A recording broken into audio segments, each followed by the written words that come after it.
فعلا ما افتخار حضور 4 نونهال عزیز خود را داریم. 4 افتخار کشور، افتخار من و تو، اجزایی که خیلی مستعد هستند. با ما در ست سلام صبح بخیر امروز در برنامه ما الهام جان، ولی جان، نجیب الله جان و سبحان الله جان مهمان هستند. ترانه میخوانند به ما و شما با قشنگیش. سلام، صبحتان بخیر، خیلی خوش آمدین. صبح شما بخیر. بخیر هستین انشالله؟ بله. بخیر آمدین؟ در موتر آمدین یا پیاده؟ در موتر. در موتر؟ چرا پیاده آمدین؟ دور بود رانه؟ چای خوردین؟ بله. چای کی خوردن میشه؟ نوشیده میشه نه؟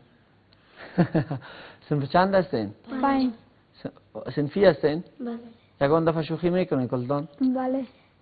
خب جوره شوخی میکنین یا تنها تنها؟ جوره. به شکتان میگم. در درسامی که دیگر کمک میکنین. بله. کدامتان زیاد لایق هستین؟ کلتان لایق هستین؟ کلما.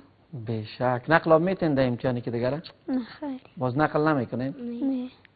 چرا؟ خوب نیست. از خود. خیلی خوب. با ما ترانه بخوانش میگیرین نه؟ همه تو؟ کدام ترانه را میخوانین؟ مسلمان. مسلمان. مشنویم انشاءالله. شروع کنین. بسم سرگروه الله الهام جان الرحمن است؟ الرحیم. شروع بسم الله الرحمن الرحیم. مسلمان چرا آزار و حیران شدی، به طوفان ذلت و حیران شدی، به طوفان ذلت و حیران شدی. به موسیقی و ساز شیطان چرا گرفتار و از دین گریزان شدی، گرفتار و از دین گریزان شدی. کمین گشت دشمن برای شما، چرا غافل از مکر شیطان شدی، چرا غافل از مکر شیطان شدی.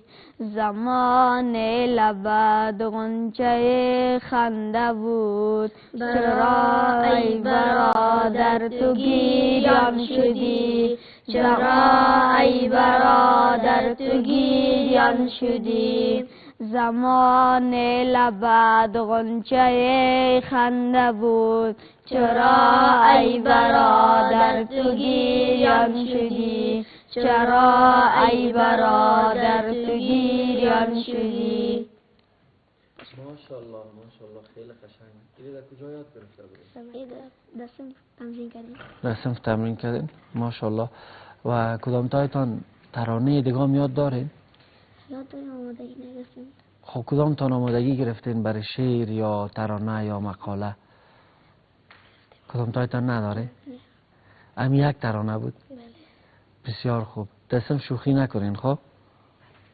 و استادتان کدام استادتان زیاد کدام مضمون زیاد دوست دارین؟ کدام مضمون رو دوست داریم؟ باز انگلیسی رو زیاد. انگلیسی رو زیاد بلد هستی باز؟ خود معرفی میتونی؟ زیاد نمیگیم نه. کم میتونی نه بگو نام ما چی است؟ چه قسم میگه نام ما چی است؟ خود معرفی میکنی؟ My name is Najib Allah and my father name is Nasir Ahmed. آفرین. معرفی کرده خدا؟ جان؟ با انگلیسی. معرفی که خدا؟ In the name of Allah, my name is Ahmed Walid, my father name is Mustafa, my last name is Nuri. I am grateful at Barsam Noya Private School. I am 9 years old. ماشاءالله. اینه یاد داره. از بکر لایق هستین باور کنین. ماشاءالله باشه. خیلی خوشحال شدم. پیامتان چی است به دیگرها و همسن سالای خودتان؟ پیام می است که درس بخوانند تا که در آینده کار شوند، کشور بسازند. ماشاءالله این دستازان کشور هستین. احترام به والدین هم فراموش نکنند. دیگه خوش باشند، شوخی کنند کم. یگان جای شوخی باشه زیاد شوخی کنین دیگه. تشکر از حضورتان. من خیلی خوشحال شدم که آمدین. بخیر باشید. موفقیت براتون آرزو دارم.